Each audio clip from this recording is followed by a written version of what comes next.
बिस्मिल्लाहिर्रहमानिर्रहीम। अस्सलामुअलैकुम।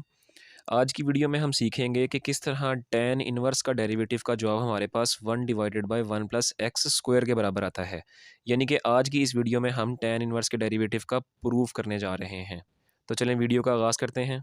तो इस चीज़ के प्रूफ के लिए हम लेट कर लेते हैं कि tan इन्वर्स x जो है हमारे पास ये y के बराबर है और इसको नाम दे देते हैं इक्वेशन नंबर 1 का। अब यहाँ पर इक्वेशन नंबर 1 में हमने tan इन्वर्स को ख़त्म करना है, तो इस इक्वेशन नंबर 1 को tan से ऑपरेट करवा देते हैं। तो ये कुछ यूँ बन जाएगा tan इन्वर्स ऑफ x और राइट साइड पे tan ऑफ y बन जाएगा। पूरी इक्वेशन को tan से ऑपरेट करवाने से हमें फ़ायदा क्या होगा कि ये tan इन्वर्स और tan कट जाएंगे और ये इक्वेशन हमारे पास बन जाएगी x is equal to tan of y। इसको नाम दे दें आप इक्वेशन नंबर 2 का। अब इस इक्वेशन नंबर 2 को आप डिफरेंशिएट करें विद रिस्पेक्ट टू x के लिहाज से।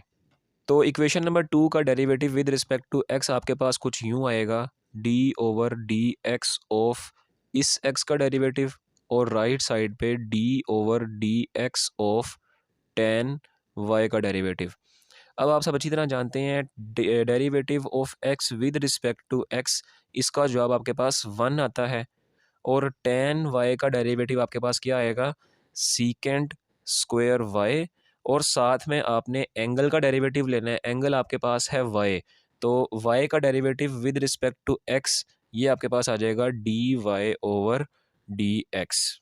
अब आप इस इक्वेशन को रीअरेंज करें तो इसको रीअरेंज करके कुछ यूँ लिखा जा सकता है d y over d x is equal to 1 divided by secant square y। ठीक है, यानी कि देखें सीकेंट स्क्वायर y जो है d y over d x से मल्टीप्लाई हो रहा है, तो उस तरफ जाने से ये 1 से डिवाइड हो जाएगा, तो उसको कुछ यूँ लिख सकते हैं। अब आप ट्रिग्नोमेट्रिक आइडेंटिटीज़ पढ़ चुके हुए हैं। आपने ट्रिग्नोमेट्रिक आइडेंटिटी में ये वाली आइडेंटिटी भी पढ़ी होगी कि सीकेंट स्क्वायर y जो होता है ये हमारे पास 1 प्लस tan स्क्वायर y के बराबर होता है। ठीक है, तो इस वैल्यू को यानी इस आइडेंटिटी को हम यहाँ पुट कर देंगे। तो इस ट्रिग्नोमेट्रिक आइडेंटिटी के तहत जब हमने सीकेंट स्क्वायर y की वैल्यू यहाँ इस इक्वेशन में पुट की तो ये इक्वेशन हमारे पास कुछ यूँ आ जाएगी। ठीक है, अब क्या करेंगे, अब इस इक्वेशन में हम इक्वेशन नंबर 1 और 2 से वैल्यूज़ को उठाएंगे और यहाँ पुट करेंगे। जैसे कि इक्वेशन नंबर 2 में हमने y जो है ये लेट किया कि ये tan इनवर्स x के बराबर है, तो यहाँ से इक्वेशन नंबर 2 से उठाएंगे y को और यहाँ पर y की जगह पुट कर देंगे। और इक्वेशन नंबर 2 में हमारे पास tan y x के बराबर आया था, तो यहाँ पर tan y की वैल्यू जो कि x है यहाँ से उठाएंगे और tan y की जगह पुट कर देंगे।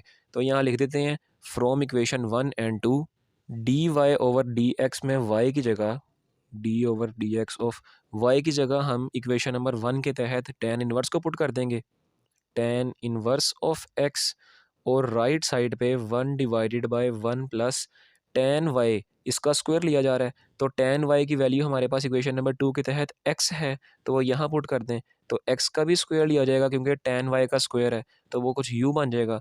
तो यूँ हमारे पास derivative of tan inverse x का वो किसके बराबर आ जाएगा 1 डिवाइडेड बाय 1 प्लस x का स्क्वायर।